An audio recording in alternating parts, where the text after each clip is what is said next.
Greetings, scholars, and welcome to Following the Gong, a podcast of the Schreyer Honors College at Penn State.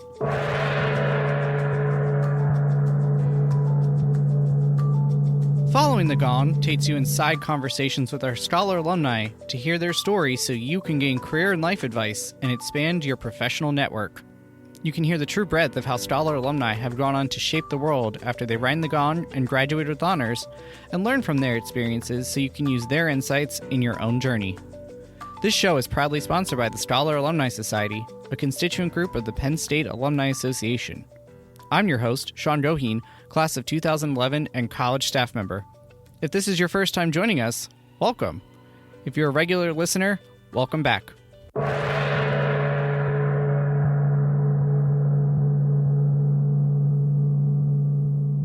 Matt Mignogna, class of 2018, joined the Smeal College of Business eLearning Design and Innovation Group as an instructional designer in 2021, but has been with the Smeal College of Business at Penn State since 2018, previously serving as an academic advisor. Matt earned both his degrees from Penn State, an M.Ed in Learning, Design, and Technology from the College of Education, and a B.A. with honors in psychology with a minor in Italian from the College of the Liberal Arts, both in 2018. While eLDIG is Matt's first formal role as an instructional designer, his professional career has revolved around supporting students in designing education. He has taught middle school in Pennsylvania and Texas through Teach for America, designed and TA'd an undergraduate course as a Penn State student, and served students as an academic advisor not just in the Smeal College of Business, but also the Division of Undergraduate Studies. Matt was also a member of the Presidential Leadership Academy during his undergraduate career.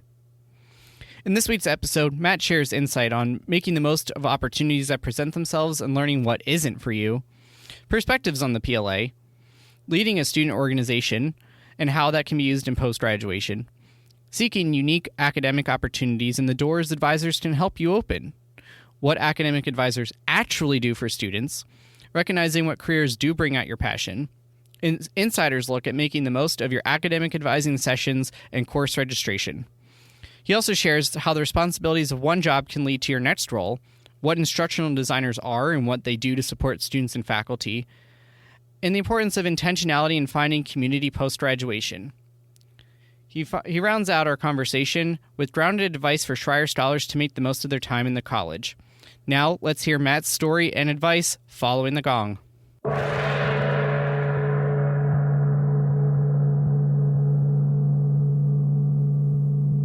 Matt, thank you so much for joining us here on Following the Gong. Really appreciate you coming on.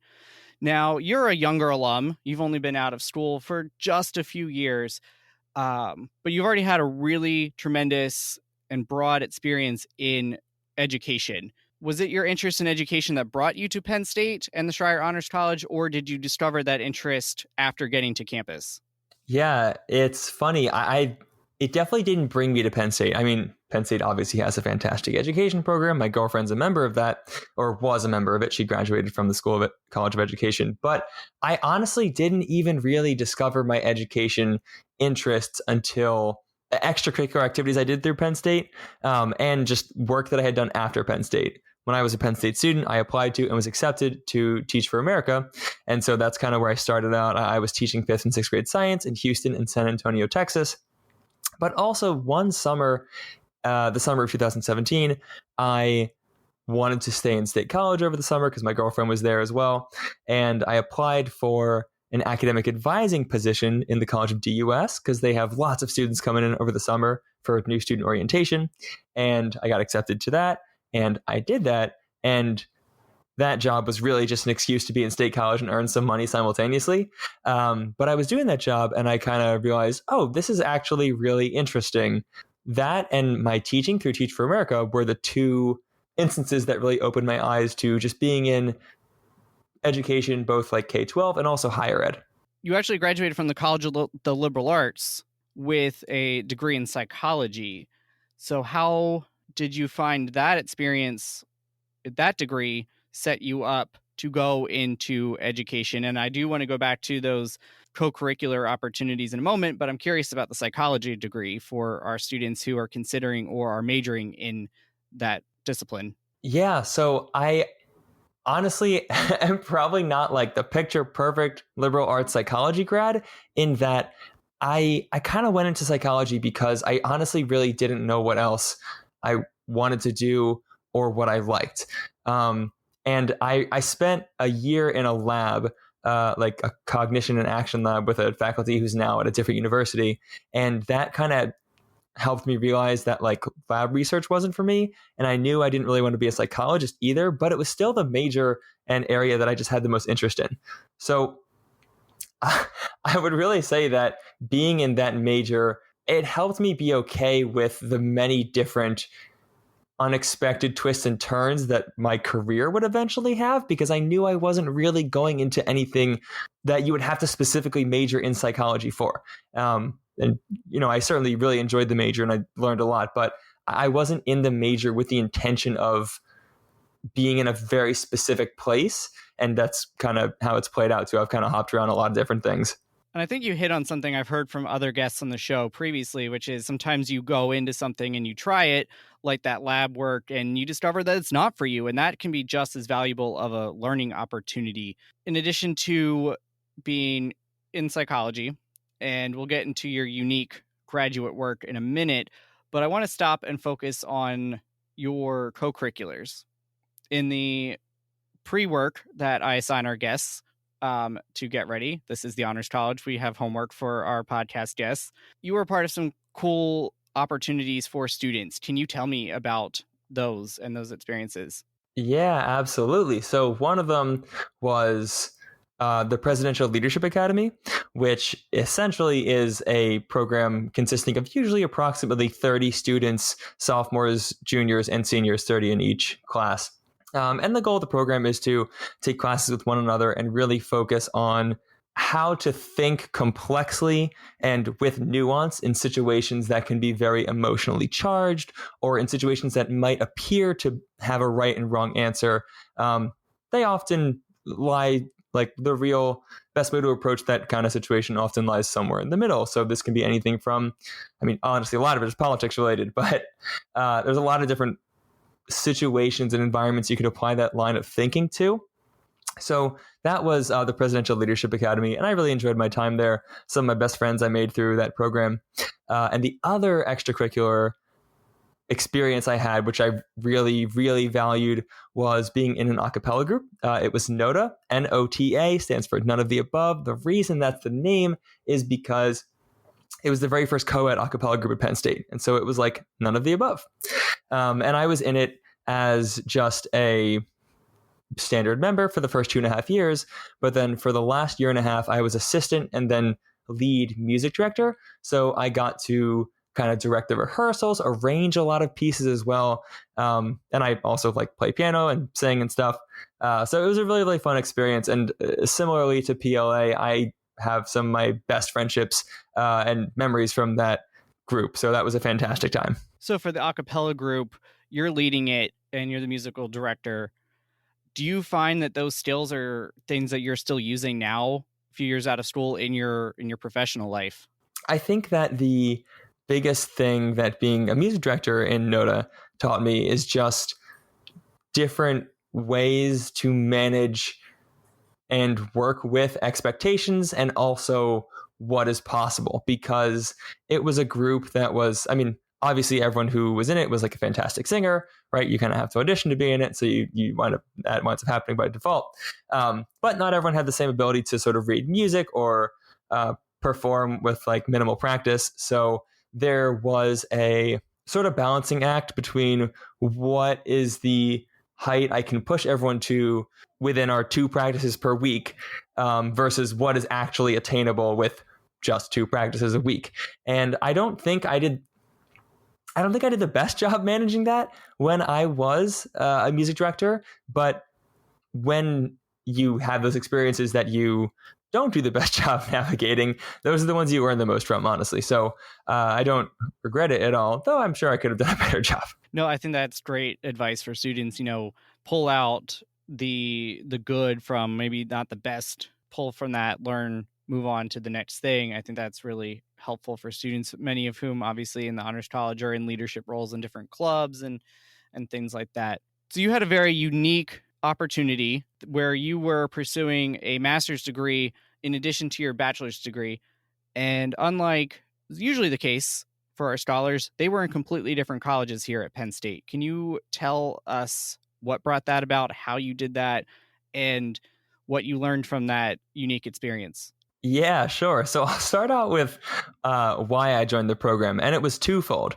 The first and most important reason was that I found an advisor here in the College of Education that I really liked. I honestly don't remember exactly how I found him. I know I think I had run into someone who I met through a class, and I really liked what he was doing. I kind of talked to him after, and he told me to speak to his advisor, and I did, and he and I got along. To the point where he encouraged me to apply for the program. So that was the biggest and by far the most influential reason. The second reason, though, is that my mom, coming from a purely business background, was 100% convinced that you can't get a job with only a psychology degree. And so she wanted me to have something else. And this happened at a conversation in Christmas during my junior year when it would have been too late to switch majors. So I was like, okay, Mom, this isn't true, but I have good news for you. I'm also joining a master's program. So those were the two reasons. Certainly, the biggest one was the advisor that I found. But yeah, that was the ability to work with him and his mindset. The ability to work with my advisor was what made the master's program worth it. Because if I couldn't have worked with him, I probably wouldn't have done that program. He gave me a lot of flexibility, allowed me to do a lot of independent studies and follow the ideas and paths that I was really curious and passionate about. And I think that speaks to the value of getting to know your faculty, getting to know your advisors. And that program led you to an opportunity to be an advisor yourself. Can you tell us a little bit about that opportunity that you mentioned in the beginning of our conversation? Yeah, well, so the first thing is that it's funny that I wound up in that, and it was kind of lucky because on the HR hiring site, there was, they have the qualifications, the minimum qualifications that people have to meet to be able to be hired. And one of the minimum qualification was must have or be pursuing a master's degree. And I remember getting a call from the person who would eventually become my supervisor. And she said, hey, we want to hire you, but you don't have a bachelor's yet. You don't have a master's. We're not sure if we can. And they later learned that because I was pursuing a master's degree and the minimum requirements didn't say you need a bachelor's degree, they were able to hire me. So that was really nice and it worked out. But when I was actually on the job, so obviously, so many students are starting at Penn State every single class, and a lot start in the Division of Undergraduate Studies, DUS. I don't know the exact numbers. And it was a really fun experience to be able to, one, just help them kind of mathematically put the pieces of the puzzle together. If they're interested in these two colleges, okay, what are the overlapping courses? What are some general education courses that would count toward either major? But it also was really fun to talk with students about the things they were interested in and help them understand what options are available at Penn State, but also they would help me understand, what they were interested in or what they wanted to do. So that experience really opened my eyes to advising in general, and I realized I really liked it. So I'm curious then, you mentioned earlier that you then went to Teach for America and that you've taught in both Pennsylvania and in Texas. So how did that part of your journey come about? I think that teaching was something that I just became more interested in as time went on at Penn State, or maybe I should say education. But talking about being an academic advisor, the different things I was learning in psychology, I did just become very interested in education. And I didn't know if I wanted to become a teacher, but I did know that I would have to spend probably 3 or 4 more years to get an education certification if I were to do it through quote unquote traditional means. And Teach for America offered a path to certification that was really unique and would kind of allow me to start teaching right away. And so I applied for that, I got into it, and then I just went for it. Ultimately, it didn't work out exactly as I had hoped, and that's for a long variety of reasons we can discuss if you'd like, but it did lead me to where I am today, for which I am very grateful. I was going to say, so you started out at Penn State, you went and did Teach for America, and maybe it was or wasn't the best thing for you, but you did come back here, and then you got another advisor job in the Smeal College of Business. What was it that drew you back here to Penn State as an alum to work at the university? Yeah, so really it was two things. The first was just that when I was a student, an undergraduate and a graduate student at Penn State, I worked for Penn State on many different instances. I taught like video production in a middle school. That wasn't for Penn State, but it was State College, right? I worked with the assistant dean of the Honors College to help develop a course. I worked for the NSO, like consulting and advising job, like I had mentioned. And I also helped someone in the college, or a unit in the College of Liberal Arts, develop like a curriculum for a high school class. So I was just very familiar with how to navigate the space of higher education, and Penn State specifically, right? Being a student, a grad student, and an employee at different points. So I was just very, very familiar with the landscape, especially after I had been in such an unfamiliar situation, like teaching for my first time ever in Texas. I was ready to go back to something very familiar. And also, my girlfriend, who is 2 years younger than me, was a Penn State student at the time. So just like I stayed at Penn State in the summer of 2017 to be with her, I also did come back in the fall of 2018 to continue to be with her as well. Gotcha. So it sounds like there was quite a few reasons, and I think everybody who comes back to Happy Valley at some point has a unique story, and I'm glad that we were able to hear yours. Now, you already described a little bit about what an advisor does, so I don't want to rehash that, but I am curious, what in your time as an advisor do you really wish that students and even their parents knew about advising that would make a better experience for both them and for their advisors to get what they need in order to pursue their goals and dreams? I honestly think it does vary a bit with the circumstances you're in. Like, for example, some students just kind of know what they want to do right out of the gate, and they want to have like a transactional relationship with their advisor, which that's okay. You know, my job is to like help them achieve what they want. And then there are some students who are more exploratory and more open to non-scheduling related advice and conversations from myself or other individuals. But in general, I would just say like the best thing to do by far is to just meet with your advisor at least once a semester.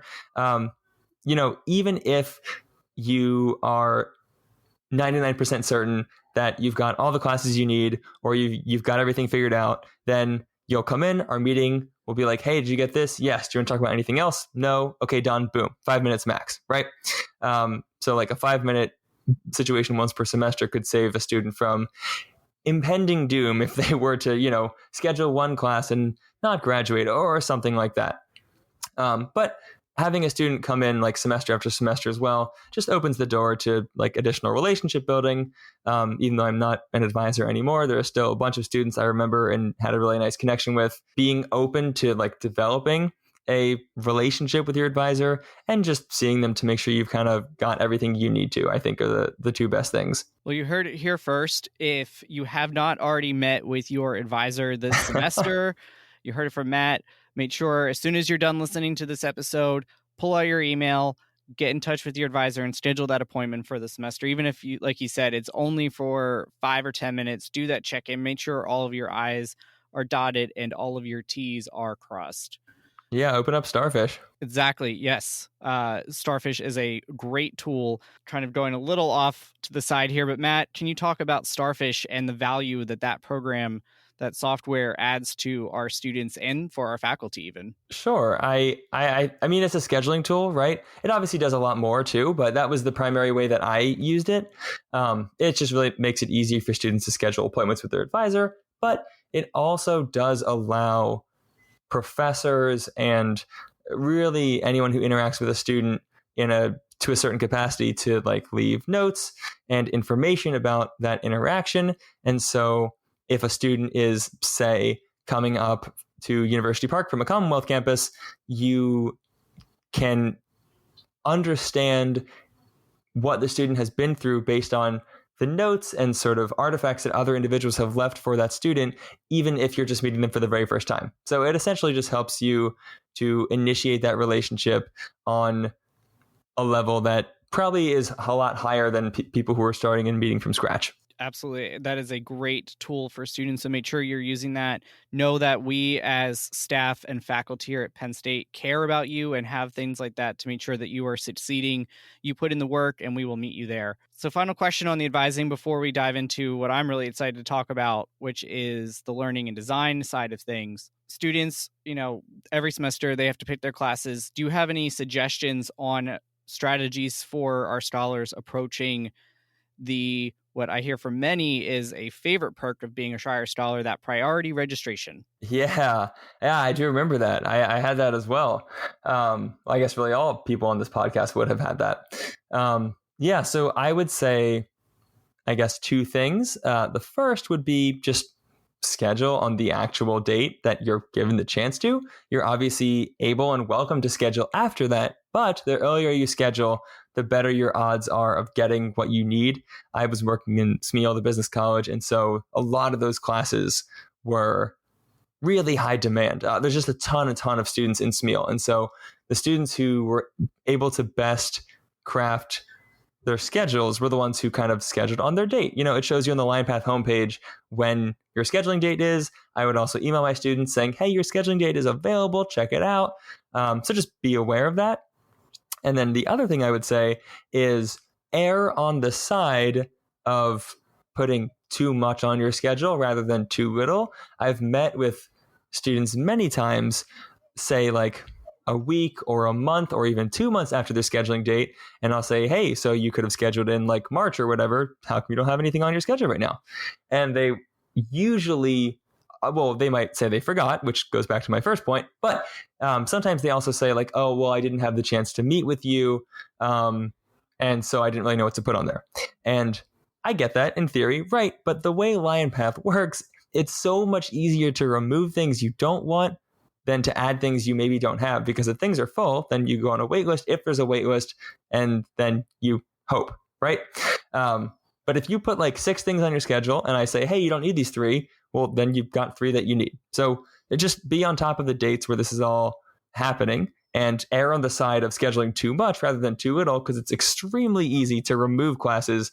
And usually, depending on the class capacity, it can be really tricky to get into classes you don't yet have after your scheduling date. If you need to hit rewind and listen to the last few comments there from Matt, go ahead and do it. We'll be waiting for you on the other side. That was some really spot on assistance for our students. So please make note of that.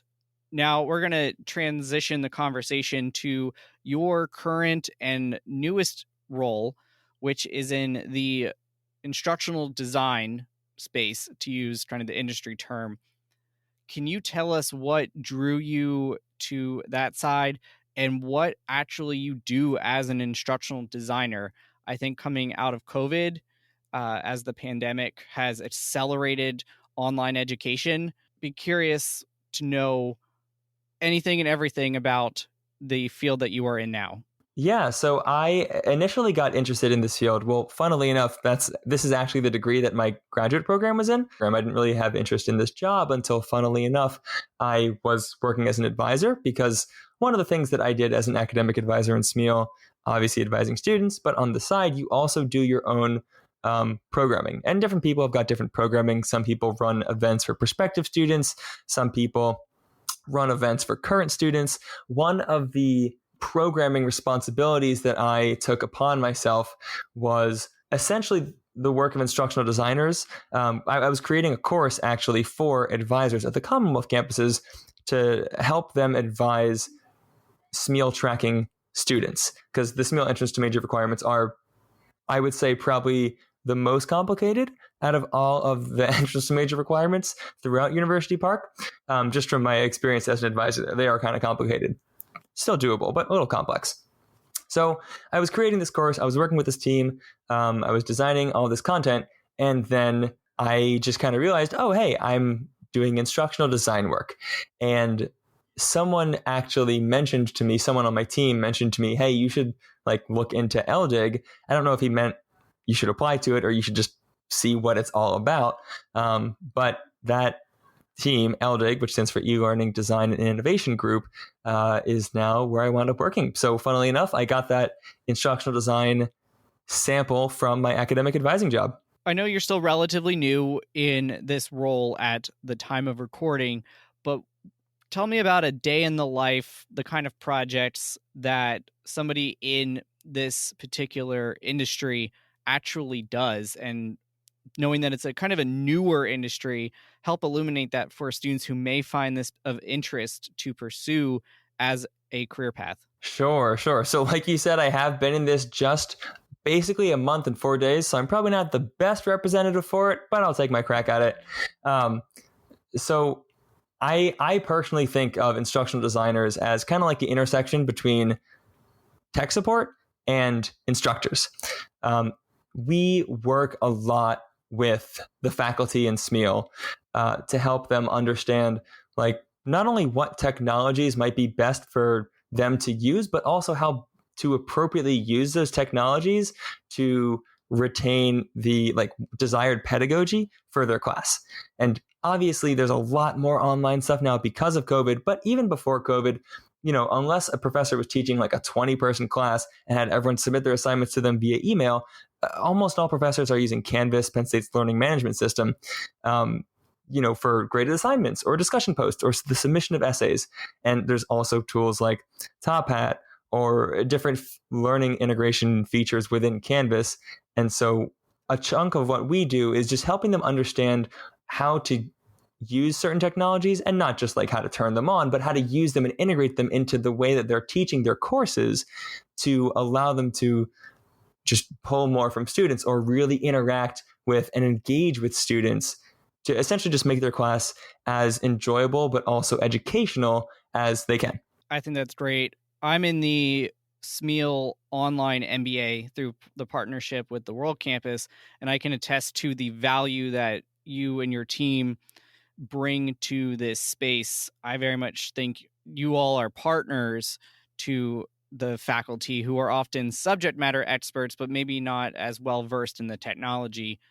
So I really appreciate what you all do to bring and enhance that, as you said, to really up the student experience and help the faculty really shine in that space. So thank you for that. Yeah, thanks. And I think what you said there actually was really great. I think a partner with faculty is like a really great way to describe it, right? Because like you said, we're not the subject matter experts, right? But there's also a lot we know about technology and also education in general that can help them like craft their subject matter expertise into a really, really concise and well thought out deliverable package for students. Absolutely. Half of the challenge is knowing how do people learn.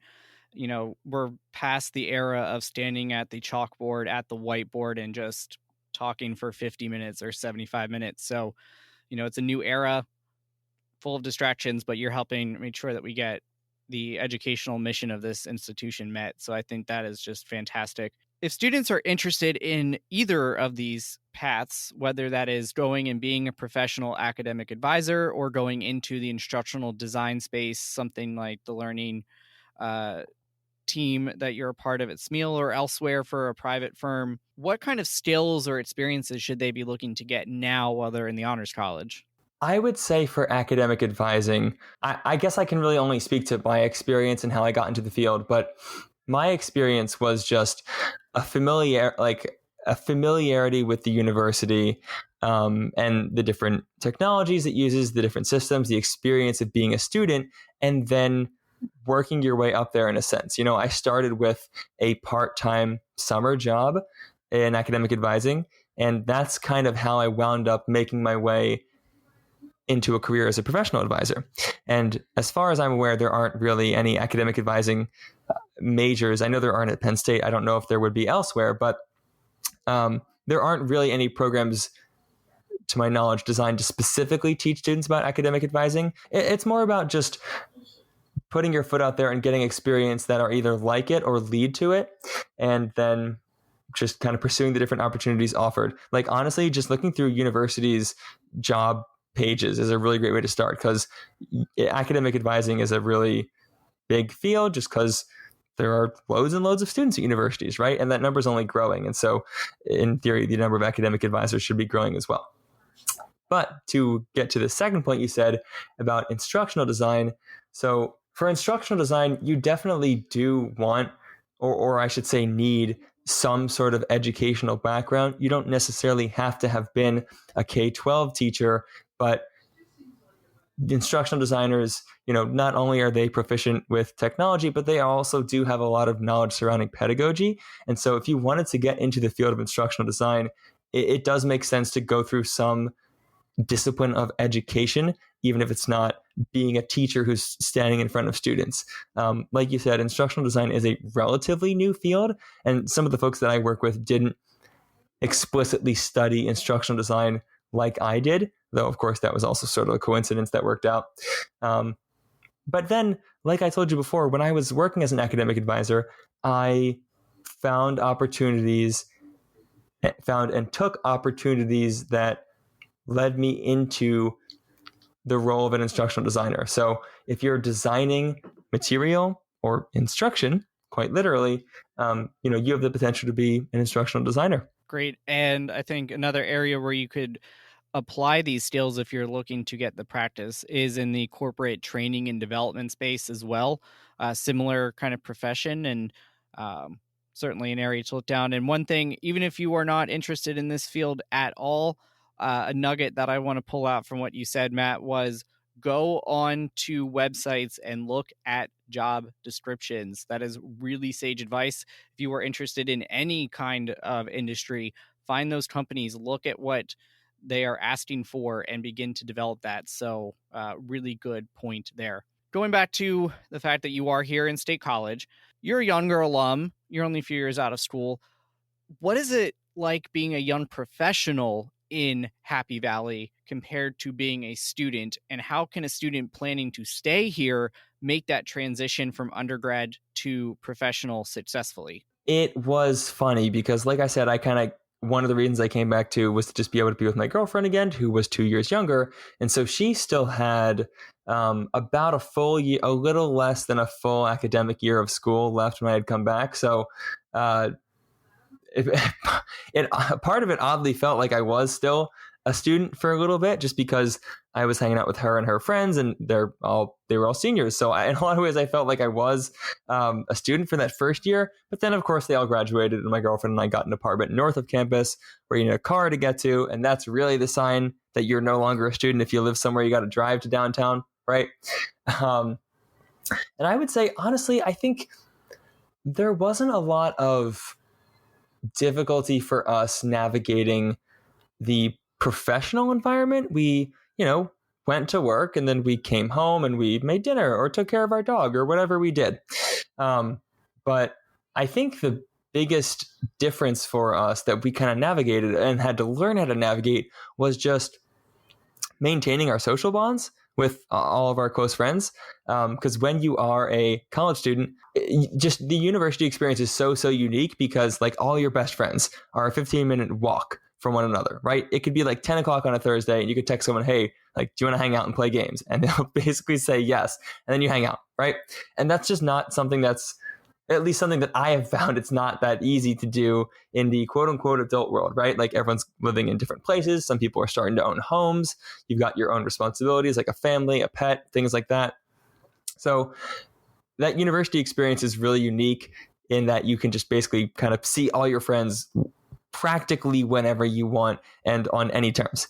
And that was something that we kind of had to get used to not being able to do anymore. So we were being more intentional about trying to make friends, trying to hang out with old friends as well, because really nobody else in our friend groups stayed in State College after they graduated. So we made a lot of new friends in State College, but it took us like 6 months to do that. The first 6 months, we kind of just expected to make friends naturally through different avenues, and it didn't happen exactly how we were hoping. So then we kind of had to take matters into our own hands. And then once we did that, we felt a lot better. But for the first 6 months or so, after we were both working full-time jobs in State College, we were just kind of lonely, and we didn't realize that we had to actually do something about it. So as a follow-up to that, what were some of those steps that you took to intentionally find a community when you are no longer in the undergrad and it just kind of falls into your lap while you're on campus? Yeah, good question. So one of the things that we kind of realized was we just had to be really upfront about trying to connect with people. So, for example, one of the first like couples that we met that we really liked, we kind of saw them at the community pool that our apartment complex had, and we like had a nice little chat, but it didn't last terribly long. And we said something like, hey, like, I'm sure we'll see you around. And then they leave, and I turned to my girlfriend, and we're like, oh, they were really nice. Like, I hope we run into them again. And just through pure circumstance, we like really didn't run into them again for probably 3 or 4 months. And by that time, it was almost too late because we were like, are they going to remember who we are? Like, what is this going to be like?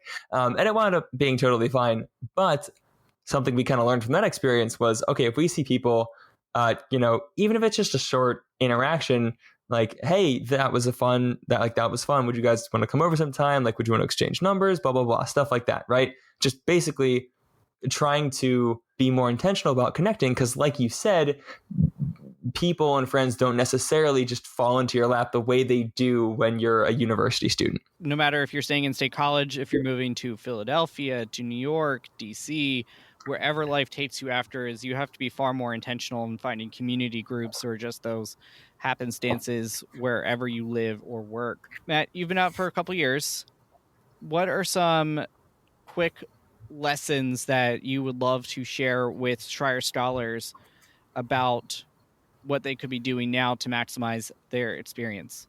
One, definitely just enjoy yourself.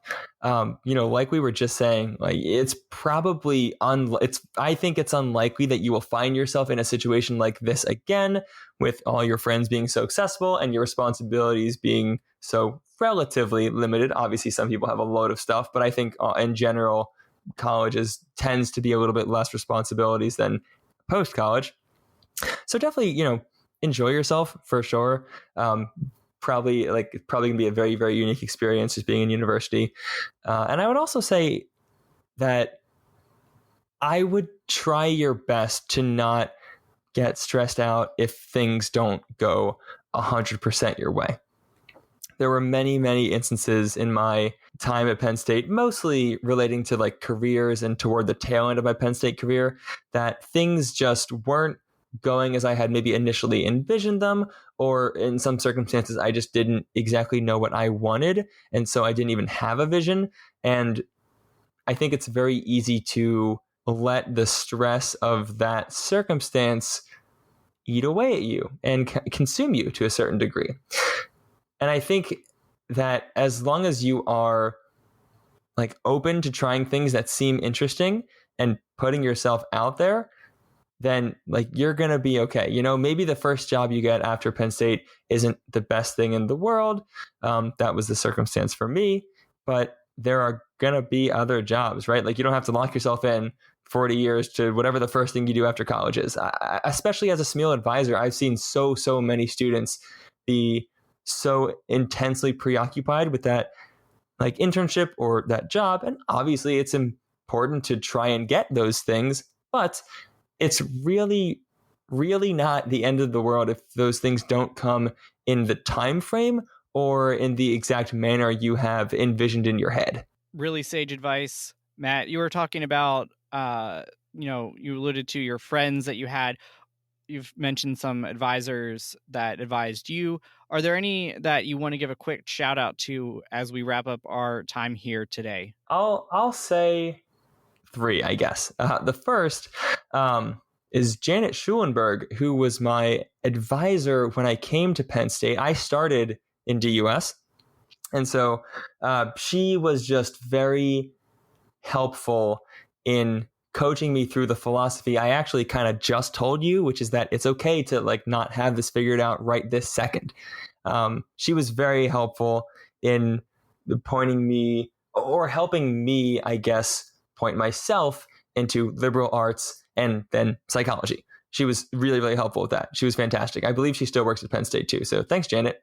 And then the other would just be Kyle Peck, my advisor in my graduate program. Like I said, he was just phenomenal with helping me, or rather enabling me to pursue the interests that I had instead of just kind of sticking cookie cutter to the program that I was in. So I really valued that experience. And then, of course, lastly, I can't go or let this end without just, shouting out my girlfriend too. She's fantastic, just very supportive. And clearly, as was mentioned here, she's the reason I really did come back to Penn State. So she's probably the reason that a lot of this has worked out so well for me. So thanks, Amanda. That's adorable. I'm glad that you mentioned her repeatedly throughout, so I'm glad that she gets a proper shout out here at the end. If a scholar wants to reach out to you, pick your brain on some of the topics that we've discussed today, potentially seek you out as a mentor, how can they get a hold of you? Yeah, absolutely. So honestly, best way is just my Penn State email. I don't really check like LinkedIn too much. It's matt.mignogna@psu.edu. And you can just get the spelling from somewhere in the description, I imagine. Couldn't have said it better myself. That's exactly how I was going to put it. So thank you, Matt. And as is tradition here on Following the Gone, our last question. If you were a flavor of Berkey Creamery ice cream, which would you be? And as a scholar alum, most importantly, why that flavor? Yeah. Okay, so I saw this question that you sent me beforehand, and I spent some time thinking about this one, and I've got a good answer for you, I think. Alumni swirl. So first off, have you ever had that, Sean? Many times. Okay, cool. So one, I'm an alumnus, so like there's that. But two, I remember trying that. I think I was in actually like the dining commons when I first tried it, because a lot of them have Creamery ice cream, and I thought at the time that it was like cookies and cream or something. I don't know. I honestly didn't know what it was, but I think I took it accidentally and then like took a bite into it, and it's got like a bunch of different things in it. I honestly couldn't even tell you. It's been so long since I've last had it, but it's got a lot of different things in it, and I was really surprised that I really liked it. And so I feel like it parallels my journey in that it was something unexpected that I didn't really know if I would like or want, but I gave it a try and I wound up really enjoying it and making the best out of it. So I would say Alumni Swirl. That is a great answer. I've had some other faults. Every time Alumni Swirl comes up, it is always that it's really surprising, the combination of things and how well they work together. So kudos to our colleagues over at the Berkey Creamery on that Penn State staple. Great answer on that, and I think that is a great way to close out. Matt, thank you so much for coming on and sharing all of your great insight on academic advising and instructional design.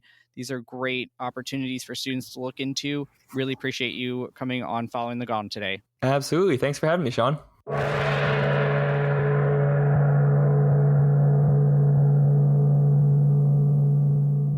Thank you, scholars, for listening and learning with us today. We hope you will take something with you that will contribute to how you shape the world. This show proudly supports the Schreier Honors College Emergency Fund, benefiting scholars experiencing unexpected financial hardship. You can make a difference at raise.psu.edu/Schreier. Please be sure to hit the relevant subscribe, like, or follow button on whichever platform you are engaging with us on today. You can follow the college on Facebook, Twitter, Instagram, and LinkedIn to stay up to date on news, events, and deadlines. If you have questions about the show or are a scholar alum who'd like to join us as a guest here on Following the Gone, please connect with me at scholaralumni@psu.edu. Until next time, please stay well, and we are